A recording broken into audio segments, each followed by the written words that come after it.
খেলতে যাচ্ছি প্লেয়ার পাচ্ছি না, সমস্যা হচ্ছে এটা যে কাকু যে বলছিল যে খেলবে, এখন কাকা যে কোথায়, কাকাকে খুঁজে পাওয়া যাচ্ছে না। খালি মাঠ ফালায় রেখে সে চলে গেছে। বাড়ি বাড়ি ওনার জামাতের মহিলারা বোরকা পরে যাইতেছে, ভোট চায়, ছোট একটা করে কোরআন শরীফ হাতে দেওয়ার পরে বলে মানে প্রতিজ্ঞা করে নেয় আর যাতে করে ভোটটা কোথাও না দিয়ে দাঁড়িয়ে পড়লাতে ভোট দিয়ে জান্নাতে। আরে জান্নাত দেওয়ার মালিক কে?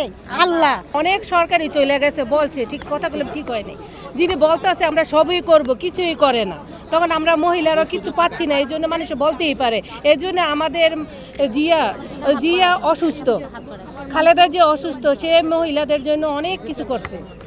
এখন সে অসুস্থ, আমাদের তারেক রহমান আসছে, সে আমাদের জন্য অনেক কিছু করবে, বাংলাদেশের জন্য অনেক কিছু করবে। আপনি বুঝতে পারছেন, এক আমাদের প্রেসিডেন্ট একটা চেয়ার, প্লাস্টিকের চেয়ারে বসছে, মাটি ধরছে, 17 বছর বাংলাদেশের মাটিতে হাত দিতে পারে নাই কেউ। তো তারেক রহমান মাটিতে হাত দিছে, আপনি কি মনে অনুভব করেন? তার মা অসুস্থ, তার মাকে দেখতে আসতে পারে না, তাকে আসতে দেয় নাই। একটা সন্তান যে সময় তার মার অসুস্থর কথা শুনে তখন কি করে, তার চোখের পানি ঝরাই পড়ছে, অবশ্য মাকে একটু দেখতে পারে না, আসতে পারে না, তাকে আসতে দেয় নাই। তখন সেই পর্যায়ে সে কি করবে? সে পুরো বাংলাদেশে সুন্দর একটা বাংলাদেশ সে উপহার দিবে। তারা ওই শেষ মাস খেলা হবে দেখে আমাদের খেলা না দেখেই চলে গেছে। আমাদের খালি মাঠ ফালায় রেখে সে চলে গেছে। আমাদের শেখ হাসিনা, খালেদা জিয়ায় কখনো কোনো পালায় না, তাকে এত অত্যাচার করছে, তাকে বাড়ির থেকে বের করে দিত, তবে সে গেল বাংলাদেশ ছাড়ে নাই, আসবে না। আমাদের দেশ স্বাধীন হয়েছে, এখন কোনো ফেসিবাজের কোনো ফেসিবাজ আসতে পারবে না। বিগত 17-18 বছর পর আমাদের দেশনায়ক তারেক রহমান বাংলার মাটিতে, বাংলার সন্তান, বাংলাতেই পাও দিয়েছেন উনি। আমাদের অনেক অনেক খুশি লাগতেছে, যা বুঝাইতে পারবো না। জান্নাত নেওয়ার মালিক আল্লাহ। জান্নাত কেউ দিতে পারে না, কারো বাপের সম্পদ না যে জান্নাতে দাঁড়ি পাল্লায় ভোট দিতে। এটা হচ্ছে ভোট ব্যবসায়ী, ঠিক আছে? এই জন্য বলবো, যারা এরকম কোনো কথা বলে তাদের আসলেই এটা ঠিক বলে না, ধর্ম ব্যবসায়ী এক কথায়, যে তারা ধর্মকে ব্যবসায় রাখতেছে। বাড়ি বাড়ি ওনার জামাতের মহিলারা বোরকা পরে যাইতেছে, যা মহিলাদের কাছে অনেক রকমভাবে ভোট চায়, ছোট একটা করে কোরআন শরীফ বের করে তাদের হাতে দেওয়া হয়। হাতে দেওয়ার পরে বলে যে এই যে মানে প্রতিজ্ঞা করে নেয় আর কি, যাতে করে ভোটটা কোথাও না দিয়ে দাঁড়িয়ে পড়লাতে ভোট দিয়ে জান্নাতে। আরে জান্নাত দেওয়ার মালিক কে? আল্লাহ। নেওয়ার মালিক কে? আল্লাহ, তাই না?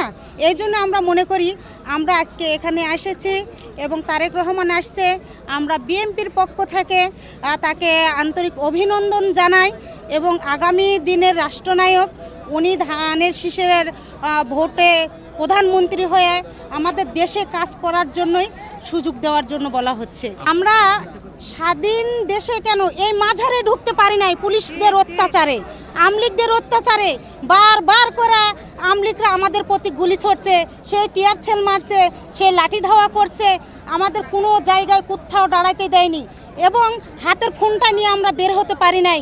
আমরা যদি বের হয়েছি, ফোনটাকে সব ব্লক দিয়ে, সব ফ্ল্যাশ দিয়ে, সব ডিলিট করে আমরা লুকে ফোন নিয়ে রাস্তায় বের হয়েছি। আগামী দিনের জন্য আমরা বাংলাদেশকে প্রত্যাশা করছি ভালোর দিকটা। আমরা নারীদেরকে নিয়ে একটু কথা বলতে চাই। নারীরা কিন্তু আসলে সব কিছু অধিকার দেওয়াটা কম, তাদেরকে মূল্যায়ন কম করা হয়। আর আমি বলতে চাই, এই সরকার আসুক, নারীদের প্রতি যেন নজর রাখে, নারীদের প্রতিও যেন অগ্রাধিকার দেয়। বিগত যা সরকারগুলো গিয়েছেন তারা কথা দিয়েছেন কিন্তু কাজ করেন নাই, একটা মুখে বলেন একটা, করে আর একটা। দিন শেষে কিন্তু নারীরা আমরা কোথাও মূল্যায়ন পাই না।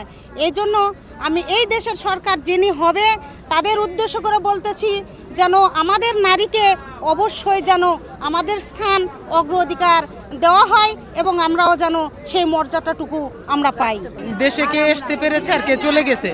যে বলেছিল যে সাহস থাকলে দেশে আয়, এখন আমরা বলতেছি যে সাহস থাকলে তুমি দেশে আসো, তোমার সাথে এবার আমাদের খেলা হবে। দেখেন, প্রত্যেকটা জিনিসের নিয়ামত আছে, এমন কোন আমল করা উচিত না যে আল্লাহ এতটা বেজার হয় যে আপনার দেশ ছেড়ে পালায় যেতে হয়।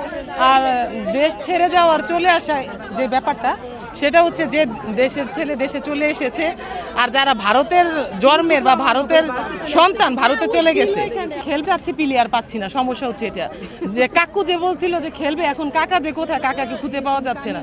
যদি আপনাদের কারো সন্ধানে থেকে থাকে আমাদেরকে জানাবেন। আমরা খেলবো, আমরা মহিলা দলই খেলার জন্য প্রস্তুত আছি ইনশাল্লাহ। ওনারা তো জান্নাতের টিকিট বেচে বিগত বছরগুলোতে রাজনীতি করতেছে, যখন যেই দল আসে ওই দলে ওনাদের গার্জিয়ান হয়। যেমন হাসিনা ছিল, হাসিনা মা ছিল, ওনাদের মানে ধর্ম ব্যবসায়ী বললেই চলে, ধর্ম ব্যবসায়ী। ওনারা হচ্ছে জান্নাতের টিকিট কেটে ব্যবসা করে।